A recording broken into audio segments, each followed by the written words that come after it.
Hello, everyone, and welcome back to the Thunder Today YouTube channel. I am your host, Dylan Hibbard, and in today's video, we're going to go over a few different things. It's our Friday, so we kind of relax more, have some more fun topics to talk about.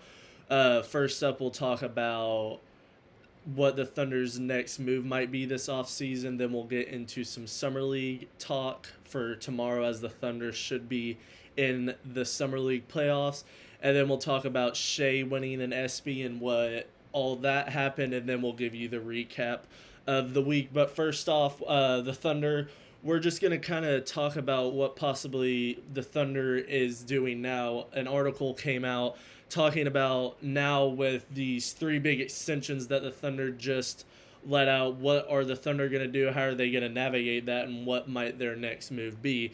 And for me, and this article said it as well, and I think I kind of agree with it. That's why I wanted to talk about it. I think the next move is to possibly get Cason Wallace on a rookie extension as well. And for some people, that might be kind of crazy because obviously, if you pay Wallace now, you're paying four guys, blah, blah, blah, all the apron stuff. But if you kind of look into the numbers, if the Thunder don't want to bring back that 30 million, nearly 30 mil they're going to owe to Hartenstein, this is talking in 2027, obviously. You guys need to remember that the Thunders, they will not struggle with the first apron or any cap space stuff this next upcoming season. This is all in 2 years, so Thunder are still going to...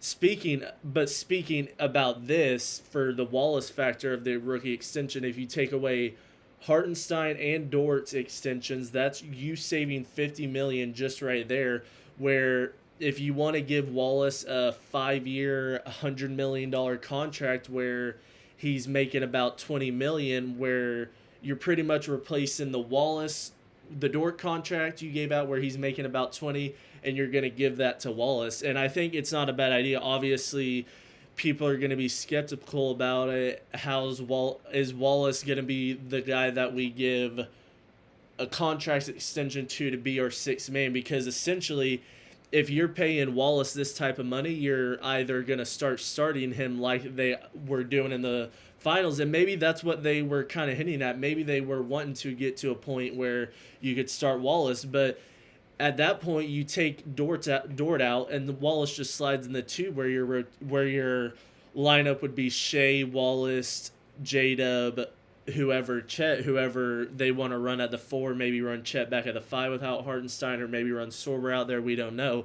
But this would be a thing where the Thunder see him as their long-term guy off the bench, or defender, a guy who can score, shoot the three really well, as we saw in the playoffs, and really just be the sixth man for this core, or possibly being that fourth guy who's not necessarily going to be ever really considered the big three because those are your big three, and you really don't get to a big four unless you're the Warriors. But Wallace could be that guy where he's like that complementary fourth guy. So you kind of have to look at it from that perspective. And this is still far away. Wallace still has one more year left of this rookie deal. So, I mean, he's only making, I believe it's around $7.5 million. So you're looking at going from 7.5 to 20 on a guy whose production and his defense is so well that you might have to consider it. But if you're Presti, maybe you just don't want to have to worry about paying anybody else besides those three, and you think the only way to avoid these aprons and these new CBA rules is to just draft, and you can't keep your role players like you're wanting to. But this is something for the Thunder to kind of keep an eye on, because maybe you, at that time when you do get that contract extension, towards the end of that contract, when your J-Dub, Chet, and Shea are up for new extensions, you're most likely going to let Wallace walk, or you're going to, right before the deadline on that last year of his deal, you're going to trade him for some more assets and all that. So this is just something I read about, and I think you guys should kind of be in tuned up for this next upcoming season. Now that J-Dub, Chet, and Shea are all extended, everybody's kind of done thinking about it. They could still be cooking up where maybe they're working on getting Wallace that rookie extension, or maybe they're reworking some contracts like we said with the Hartenstein and Lou Dort contracts. Only time will tell, and we'll just kind of keep you guys updated as we go. But we'll kind of switch into the Summer League stuff. The Thunder went 4-0 in Vegas, and they should be in the Summer League playoffs. There's games going on tonight that will wrap it up, and then it starts tomorrow. We're not really sure how it'll work out. The Thunder will play at some point tomorrow and Sunday. Hopefully they can continue to win. No team has ever won the NBA championship and then in that summer won the Summer League thing. So I mean, Thunder are just continuing to make history and just continuing to show the sheer just cycle of players. Even on the game against the Pelicans where the Thunder won on Thursday, they didn't play A.J. Mitchell or Topic. Your two best players on the team didn't even play, and you still got out there and beat the Pelicans by double digits. Barnhizer went out there, and he's looking like a guy where the Thunder will probably end up offering a contract, kind of like they did with A.J. Mitchell, start out a two-way, then eventually offer him something, because I just see him, the way he plays defense, just the way he plays in general, it gives you the feel of that Caruso, and obviously he's a second-rounder, so you're going to get him for so cheap. And that's what the Thunder are going to live off of. Presti's drafted another guy who looks like he's just going to fit right into the system of wanting winning players who play defense, can score at certain points, and just be a team player. And that's looking like what Barnhizer is doing. Obviously, Mitchell has proven well enough that he is going to be a rotational guy for the Thunder next season, and we'll kind of see what Topic has. I think there's still a lot of room to grow, so I don't think next year is something that we're really going to see what Topic can do yet. I think that'll still be 2 years down the line. But speaking of as well, we'll talk about how the ESPYs went on. The Thunder in general were up for 3 nominations. Shea for Best Athlete of the Year, the Thunder for Best Team of the Year, and the Thunder for Best Dressed. Shea won the Best Male Athlete of the Year, as we'll talk. The Thunder did not win Best Dressed and did not win the Best Team. The Philadelphia Eagles took that from the Thunder.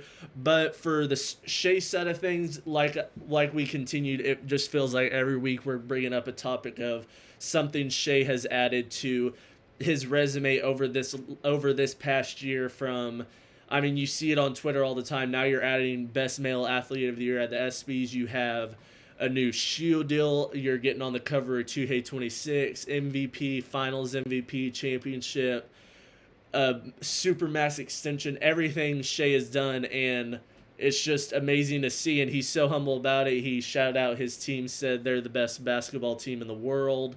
And it was just great to see from Shea, and show out, I believe it was J-Dub, Hartenstein was there, Wiggins, I believe Dort was there as well, and I think Chet was there, I can't remember exactly, but they all came out and showed their appreciation for him.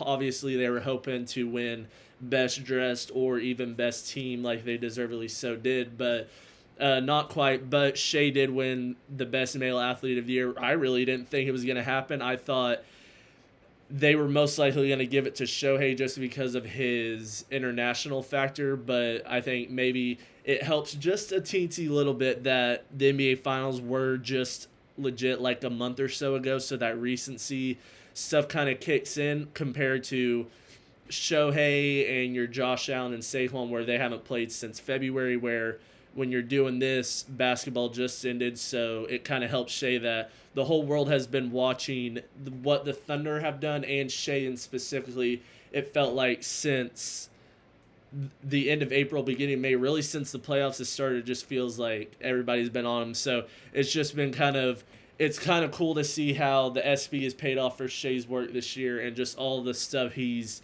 been able to do this year. It just, every time we come on here, it just amazes me on how much he was able to accomplish this year.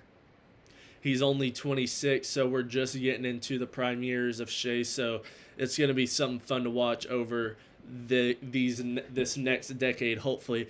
But let's recap this week. Obviously, there was a bunch of news surrounding the NBA Summer League. The bunch of Vegas Summer League stuff happened.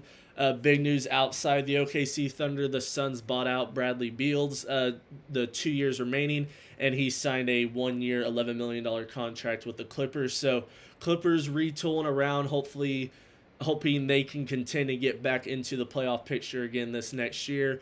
And then, like we said, we've had a bunch of big news with the Shea and Thunder stuff this year. The new nearly $1 billion arena announced for OKC. So there's a bunch of big things going on in the city of Oklahoma surrounding the Thunder and stuff.